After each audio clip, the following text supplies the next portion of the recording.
Maling teriak maling, saudara. Seorang ketua dari ormas terlarang menyerukan meminta kepada Bapak Presiden Prabowo untuk membubarkan PWI LS. Menuntut kepada Bapak Presiden Haji Prabowo Subianto untuk mengambil langkah-langkah menyelamatkan persatuan nasional dengan membubarkan ormas PWI LS yang telah nyata secara sistematis dan terstruktur menjadi ancaman bagi persatuan nasional. Lah, dia aja ormas terlarang, sementara PWI LS ormas yang resmi berbadan hukum legal. Oh, jadi PWI LS ini menurut si Hussein Alatos, mantu Engkong Rijik, ketua FPI ini, sebaiknya pemerintah membubarkan karena mengancam, sudah dikatakan nyata, mengancam persatuan dan kesatuan nasional. Betulkah itu? Mengancam persatuan dan kesatuan, memecah belah, mengadu domba. Betulkah itu yang terjadi? Sok ngatur-ngatur apa yang terbaik untuk negeri ini, sok paling tahu apa yang terbaik untuk negeri ini. Kenapa justru malah organisasi mereka, organisasi bajingan ini dinyatakan sebagai organisasi terlarang, dibubarkan? Sudah terbukti itu justru yang sudah nyata-nyata mengancam, tidak sesuai, mengancam banyak hal ya di dalam kehidupan bermasyarakat dan bernegara di NKRI ini, juga mengancam keamanan nasional karena banyak dari kelakuan-kelakuan baik para pimpinan-pimpinannya maupun oknum-oknum pengikutnya yang terlibat dalam kegiatan-kegiatan yang sifatnya radikal. Nah, kegiatan-kegiatan yang terkait dengan terorisme justru dari kelompok ini sudah sampai ketika zaman pemerintahan Pak Jokowi mereka dibubarkan, mereka dinyatakan sebagai ormas terlarang yang diketuai sama orang yang ngomong ini, saudara.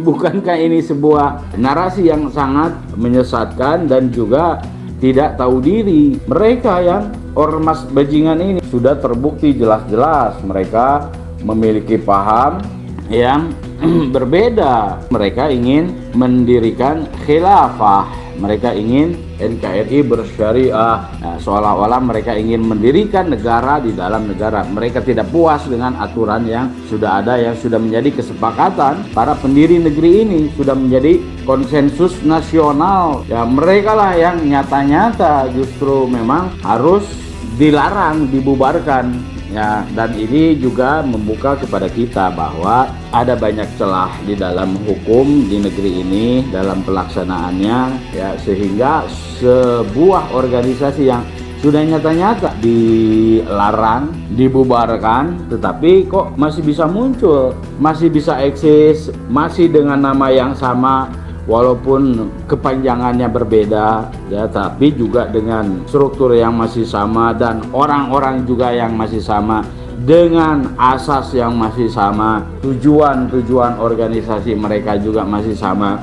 Nah, ini juga sebuah catatan yang sangat penting bahwa memang masih ada celah yang terlalu besar, ya, sehingga orang-orang seperti ini masih bisa eksis. Orang-orang seperti si Hussein Alatos ini dengan mengatasnamakan organisasi yang dulu pernah dinyatakan terlarang, kok bisa ngomong seperti ini, kok bisa muncul lagi di depan publik membawa-bawa nama organisasinya, ya. Ini harus dipertanyakan. Ya, mudah-mudahan ke depannya ya ada aturan-aturan yang lebih baik lagi ya dibuat oleh para regulator di negeri ini, saudara, supaya jangan sampai terjadi PWI LS, saudara, nyata-nyata mengancam persatuan dan kesatuan nasional, memecah belah, mengadu domba, membenci kiai, ulama dan habaib, membegal nasab.